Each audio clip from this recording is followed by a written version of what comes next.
Assalamualaikum warahmatullahi wabarakatuh. Halo teman-teman, perkenalkan, saya Sofyan Sauri Hermawan, mahasiswa Universitas Pajajaran, Fakultas Ilmu Komunikasi, Program Studi Hubungan Masyarakat dari kelas A. Pada kesempatan kali ini, saya akan membahas juga mempresentasikan salah satu bagian dari buku yang berjudul The Language of Negotiation, karya Bapak Johan Mulholland. Bagian yang akan dibahas ialah mengenai topik. Terdapat beberapa poin yang akan dibahas pada presentasi ini. Poin yang pertama, pengertian topik. Kita harus tahu apa pengertian topik sendiri. Menurut KBBI, topik adalah subjek yang dibahas dalam sebuah teks. Arti lainnya adalah pokok pembicaraan. Poin yang kedua, kenapa kita harus memperhatikan topik? Jawaban singkatnya, karena topik mempengaruhi interaksi. Agar teman-teman lebih memahami alasan atau manfaat dari topik itu sendiri, saya akan memberikan atau membandingkan dua kasus. Kasus yang pertama, ada sebuah rapat yang tidak ada pokok pembahasannya. Tentunya, rapat akan menghabiskan waktu untuk menentukan bahasannya di awal rapat. Pada kasus yang kedua, ada sebuah rapat yang sudah ada pokok pembahasannya. Rapat akan berjalan lancar dan peserta rapat tahu apa yang akan dibahas pada rapat tersebut. Pada intinya, manfaat dari topik ialah topik mampu mendetek ketentuan rapat dan digunakan untuk menerima hal-hal yang relevan dari topik dan untuk menolak hal-hal yang tidak relevan dengan topik. Setelah penentuan pokok bahasan atau topik diselesaikan, topik bertindak sebagai penataan topikal makro atau peta untuk diskusi selanjutnya. Jadi, bahasan yang kita bahas sekarang sangat menentukan dengan bahasan yang akan kita bahas pada diskusi selanjutnya. Dalam negosiasi, tentunya memiliki lebih dari satu proposisi makro atau topik. Maka dari itu, kita membutuhkan transisi dari satu topik ke topik yang lainnya, yang harus dilakukan dengan cara yang tepat. Agar semua bagian yang ada dalam negosiasi atau semua topik yang ada dalam negosiasi menjadi satu kesatuan.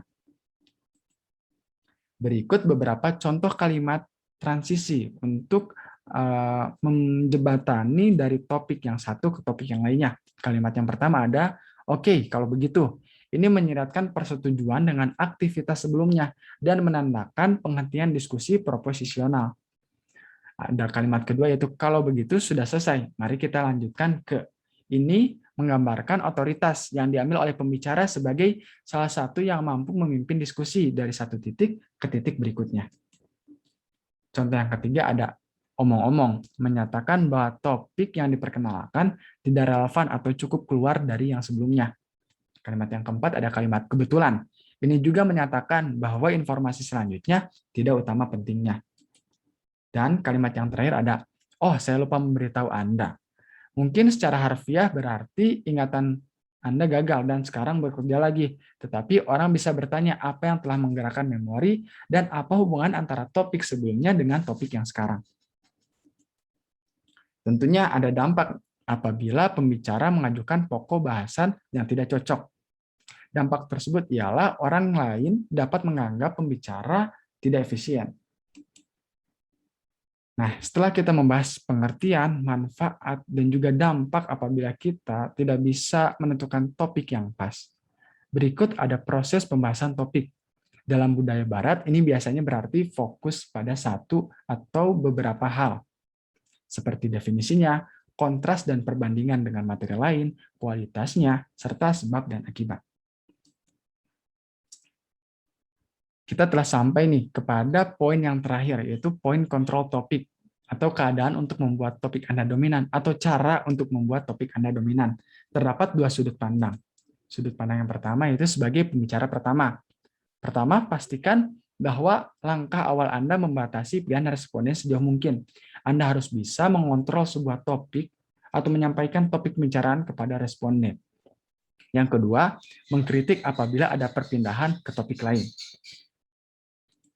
Sudut pandang yang kedua yaitu sebagai responden. Pertama, berikan frasa penghubung antara respon Anda dan langkah awal. Misalnya, ya, memang, tepat, atau saya tahu maksud Anda, kemudian tambahkan kata tetapi, lalu pindah ke pilihan topik Anda sendiri.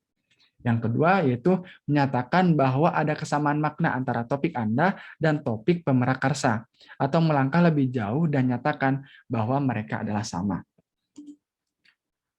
Langkah yang ketiga yaitu memasukkan topik orang lain di bawah judul yang lebih umum dan kemudian berurusan dengan topik Anda sendiri di dalam judul itu. Langkah yang keempat ialah berpendapat bahwa topik Anda memiliki prioritas, misalnya karena harus dibahas terlebih dahulu untuk memahami topik orang lain. Lalu, langkah yang terakhir ialah berdebat untuk kepentingan utama topik Anda di atas yang lain, atau secara keseluruhan yang lain. Dua strategi terakhir ini akan bergantung pada kemampuan Anda untuk berdebat, dan juga pada ketajaman orang lain mematuhi preferensi topik mereka. Cukup sekian apa yang dapat saya sampaikan pada kesempatan ini. Semoga segala informasi atau segala ilmu yang saya sampaikan pada presentasi ini dapat bermanfaat bagi teman-teman. Sekian, terima kasih. Wassalamualaikum warahmatullahi wabarakatuh.